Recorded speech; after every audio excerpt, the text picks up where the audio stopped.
نحمده ونصلي ونسلم على رسوله الكريم اما بعد فاعوذ بالله من الشيطان الرجيم بسم الله الرحمن الرحيم فكلوا مما رزقكم الله حلالا طيبا واشكروا نعمة الله إن كنتم إياه تعبدون۔ پارہ نمبر 14 سورۃ النحل، رکوع نمبر 15، آیات نمبر 114، 115، 116، 117، 118 اور 119۔ فکلو، پس کھاؤ، مما، اس میں سے، رزقکم اللہ، جو رزق دیا ہے اللہ نے، حلالاً حلال، حلالاً حلال، طیباً صاف پاک ستھرا، واشکروا نعمت اللہ، اور شکر ادا کرو نعمت الہی کا، ان کنتم ایاہ تعبدون، اگر تم اللہ ہی کی عبادت کرتے ہو۔ انما حرم، بے شک، تحقیق کے ساتھ اس نے حرام کر دیا ہے، علیکم، تم لوگوں پر، المیتۃ، مردار، والدم، اور خون، ولحم الخنزیر، اور خنزیر، سور کا گوشت، وما اہل لغیر اللہ بہ، اور وہ جس پر پکارا جائے اللہ کے بغیر، غیر کو یا غیر اللہ کو پکارا جائے۔ فمن اضطر، پس جو کوئی مجبور ہو جائے، غیر باغ، نافرمان نہ ہو، ولا عاد، اور نہ حد سے بڑھنے والا ہو، فإن اللہ غفور الرحیم، تو بے شک اللہ بخشنے والا ہے، مہربان ذات ہے۔ ولا تقولوا، اور تم مت کہو، لما تصف السنتکم الکذب،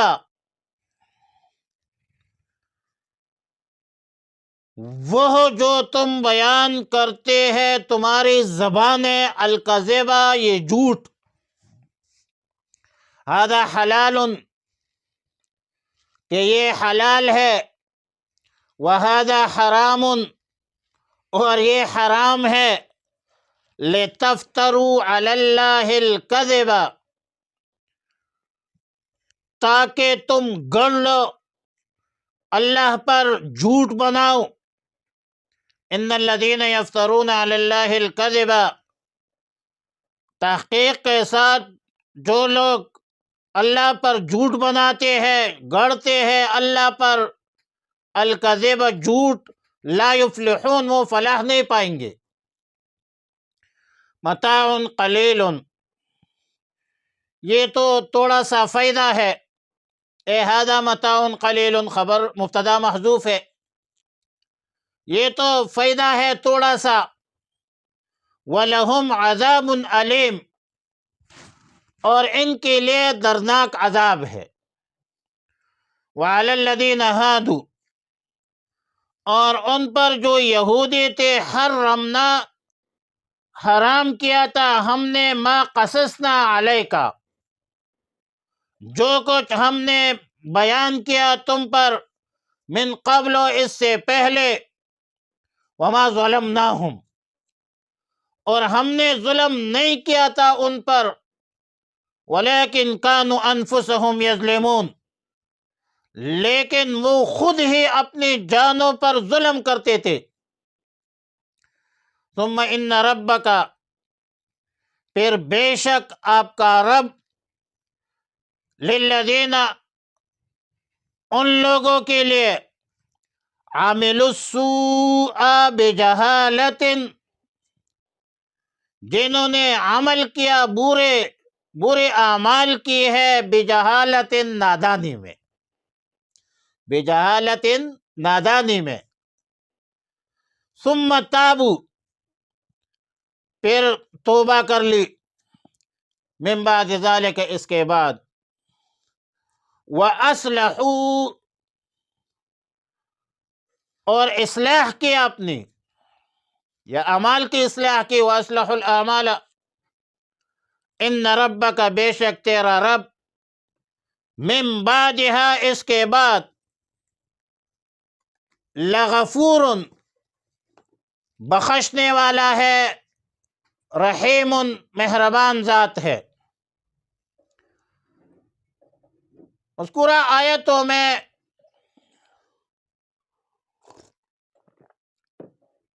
آیات نمبر 114 میں فرمایا کہ فَكُلُوا مِمَّا رَزَقَكُمُ اللَّهُ حَلَالًا طَيِّبًا، فرمایا کہ حلال اور پاکیزہ رزق کھاؤ اور اللہ کا شکر ادا کرو، اور ساتھ ہی بھی فرمایا کہ ان کنتم ایاہ تعبدون، اگر تم اللہ ہی کی عبادت کرتے ہو، کیونکہ شکر بھی اللہ کی عبادت ہے، اور کامل عبادت شکر کے بغیر نہیں ہو سکتی۔ لہذا آیات مذکورہ میں 3 چیزوں کی ترغیب ہے کہ حلال کھاؤ، حرام سے گریز اور پرہیز کرو۔ نمبر 2، صاف ستھری چیزیں کھاؤ، نچس، خبیث، پلیت چیزوں سے اور ان کے خبیث چیزوں کے کھانے سے گریز کرو، اور اللہ کا شکر ادا کرو، کفران نعمت کا ارتکاب مت کرو، اگر تم اللہ ہی کی عبادت کرتے ہو، تم اپنی عبادت میں مخلص ہو۔ آیت نمبر 115 میں فرمایا کہ انما حرم علیکم المیتۃ والدم ولحم الخنزیر، اس آیت میں چند چیزوں کی حرمت کا بیان ہے کہ یہ چند چیزیں ہیں جو حرام ہے، جس کا کھانا حرام ہے۔ میتتا، وہ مردار جانور جو بغیر ذبح کے مر جائے، والدم، اور خون سے مراد دم مسفوحہ ہے، بہتی خون۔ البتہ مچھلی بغیر ذبح کے جائز ہے، اور اسی طرح کلیجی جو ہے یہ بھی جائز ہے، اس طرح جو ٹڈی ملخ ہے وہ بھی جائز ہے۔ احلت لنا المیتتان السمک والجراد واحلت لنا الدمان الکبد والطحال ولحم الخنزیر، اور خنزیر کا گوشت۔ اور نمبر 4، وہ جانور جس پر ذبح کے وقت اللہ کے بغیر غیر کو پکارا جائے۔ البتہ جو شخص مضطر ہے، مجبور ہے، بھوک کی وجہ سے جان کو خطرہ ہے، تو جان بچانے کے لیے جب کھانا ضروری ہوگا، لیکن بشرطی کہ غیر باغ ولا عاد، طالب عادت بھی نہ ہو، یا حد سے بڑھنے والا بھی نہ ہو، اور بقدر ضرورت، ضروری مقدار میں اگر کھائے تو گناہگار نہیں ہوگا، کیونکہ الضروریات تبیح المعذورات تو ٹھیک ہے، لیکن الضروری یتقدر بقدر الضرورہ، ضرورت کی مقدار میں اور قدر میں استعمال کیا جاتا ہے۔ اور سورہ بقرہ کے رکوع نمبر 21 میں، سورہ مائدہ کے پہلی رکوع میں اس کی تفصیلات گزر چکی ہے، لیکن صرف اتنی سی گزارش ہے کہ انما کلمہ حصر ہے، اور ادھر اس جگہ پر جو حصر ہے یہ حصر اضافی ہے۔ جو چیزیں مذکور ہے اس کے علاوہ دیگر چیزیں بھی ایسی ہیں جو والمنخنقة والموقوذة والمتردية والنطيحة وما أكل السبوع، تو قرآن کریم میں اور حدیث طیبہ میں اس کے علاوہ بھی بہت ساری چیزیں ایسی ہیں جو حرام ہے، تو ادھر انما کلمہ حصر ہے لیکن یہ حصر اضافی ہے۔ آیات نمبر 116 میں فرمایا وَلَا تَقُولُوا لِمَا تَصِفُ أَلْسِنَتُكُمُ الْكَذِبَ هَذَا حَلَالٌ وَهَذَا حَرَامٌ۔ دراصل مشرکین کا یہ طریقہ تھا کہ انہوں نے اپنی طرف سے بعض چیزوں کو حرام کر دیا تھا، بعض چیزوں کو حلال کر دیا تھا۔ جانوروں کے بارے میں کہتے تھے یہ حلال ہے، یہ حرام ہے، یہ تحلیل، یہ تحریم، اور اس تحلیل اور تحریم کے بارے میں خود تراشیدہ اور خود ساختہ باتیں کرتے تھے، جس کا ذکر سورہ انعام رکوع نمبر 16 میں، سورہ مائدہ رکوع نمبر 14 میں بیان ہوئی ہے۔ اس کی آیات مذکورہ میں اس پر تنبیہ فرمائی کہ جن چیزوں کو تم خود سے حلال قرار دیتے ہو یا ان کے بارے میں تم حلال اور حرام کے جعلی فتوی بازی کرتے ہو، یہ حلت اور حرمت کا اختیار اللہ کے پاس ہے، تم اللہ کے اختیارات کو استعمال نہیں کر سکتے، اور نہ تم کو اللہ کی اختیارات کی استعمال کی اجازت ہے۔ اللہ کی اختیارات کو استعمال کرنا یہ تو تم اللہ پر بہتان باندھتے ہو۔ کسی شرعی دلیل ہی سے اللہ کے احکامات کے مطابق حلال کیا جا سکتا ہے، کسی چیز کو حرام کیا جا سکتا ہے۔ کوئی بندہ اپنے طرف سے نہ کوئی کسی چیز کو حلال کر سکتے ہیں نہ حرام کر سکتے ہیں۔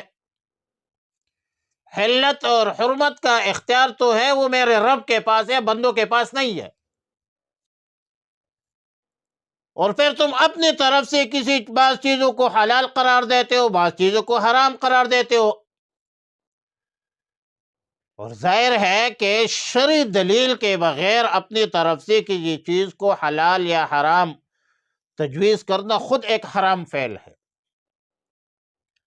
یہ تو اللہ پر افتراء ہے، جھوٹ ہے، اور جو لوگ اللہ پر جھوٹ بولتے ہیں، افتراء باندھتے ہیں، یہ دنیا میں بھی عذاب کے مستحق ہے اور آخرت میں بھی عذاب کے مستحق ہے۔ متاع قلیل، دنیاوی نفع تو بہت کم ہے، کچھ بھی نہیں ہے۔ وَلَهُمْ عَذَابٌ عَلِيمٌ، قیامت میں ایسے لوگوں کے لیے بڑا دردناک عذاب ہے۔ آیات نمبر 117 میں فرمایا وَعَلَى الَّذِينَ هَادُوا حَرَّمْنَا مَا قَصَصْنَا عَلَيْكَ مِنْ ہم نے یہودیوں پر وہ چیزیں حرام کر دی تھی، اور اس کی تفصیلات سورہ انعام رکوع نمبر 18 میں ذکر ہے، لیکن چونکہ یہودیوں کی شرارتیں، خباثتیں، معصیتیں بہت زیادہ تھی، ظلم بھی کرتے تھے، اللہ کے راستے سے بھی لوگوں کو روکتے تھے، سود بھی کھاتے تھے، اس لیے ان یہودوں پر فَبِظُلْمٍ مِّنَ الَّذِينَ هَادُوا حَرَّمْنَا عَلَيْهِمْ، سورہ مائدہ رکوع نمبر 22 میں اس کا تذکرہ موجود ہے کہ ان یہودیوں کی شرارتیں، خباثتیں بہت زیادہ تھی۔ ان بدبختوں کے ان کرتوتوں کی وجہ سے ان بدبختوں پر وہ چیزیں بھی حرام کر دیتی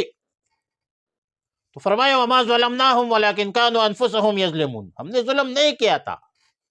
ان یہودیوں نے اپنے آپ پر خود ظلم کیا، اپنے جانوں پر ظلم کیا، اور پھر ان یہودیوں کے ظلم کی داستان اور داستانوں کی ایک طویل فہرست ہے۔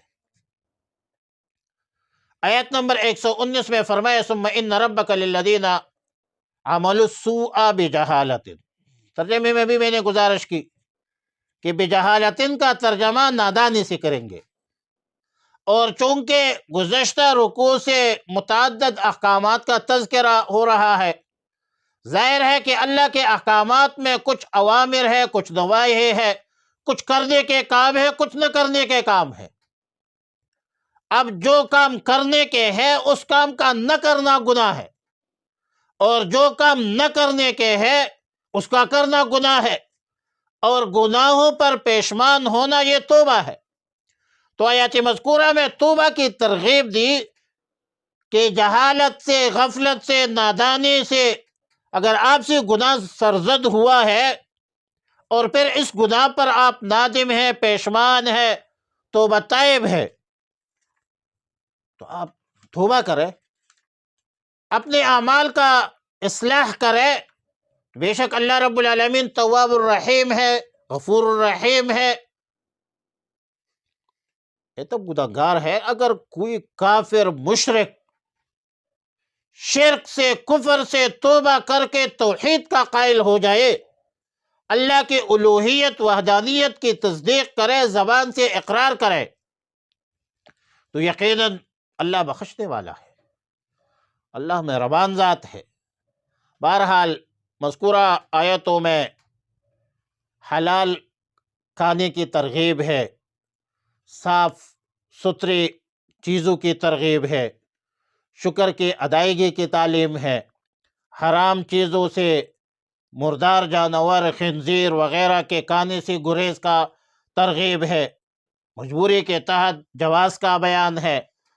اور نیز اس کا یہ بیان ہے کہ حلت اور حرمت اللہ کے اختیار میں ہے،